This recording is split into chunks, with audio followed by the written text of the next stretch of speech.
औरत के यहाँ बेटी पैदा होने या बेटियां पैदा होने पर उसे लान तान और मलामत करने वाले हजरात को खौफ खुदा करना चाहिए और इस बात को समझना चाहिए कि ड्यूरिंग रिप्रोडक्शन, ड्यूरिंग प्रेगनेंसी आपकी औलाद का जेंडर औरत की बुनियाद पे तो डिसाइड होता ही नहीं है। अल्लाह पाक ने उसका सिस्टम ऐसा रखा ही नहीं कि उसकी बुनियाद पे डिसाइड हो कि आपके यहाँ बेटा पैदा होगा या बेटी पैदा होगी। ये तो मर्द की बुनियाद पे होता है, क्योंकि औरत के पास अगर मेडिकली देखें जो सेक्स क्रोमोसोम होते हैं वो एक्स और एक्स होते हैं, दोनों सेम होते हैं, जबकि मर्द के पास जो क्रोमोसोम होते हैं वो एक्स और वाई होते हैं।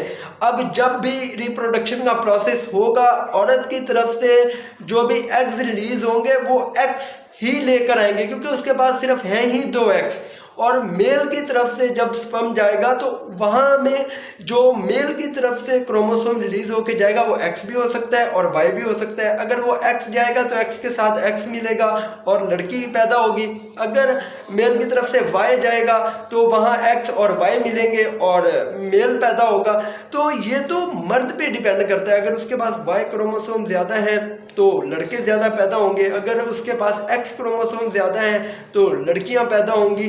ये तो मर्द पे डिपेंड करता है। औरत को इस बात पर अजियत से गुजारना, शादियां करना या उसे ज़हनी टॉर्चर करना, उसे मारना, तकलीफ़ देना कि उसने बेटियां पैदा की या वो बेटियां पैदा करने की ज़िम्मेदार है, ये जहालत की इंतहा है।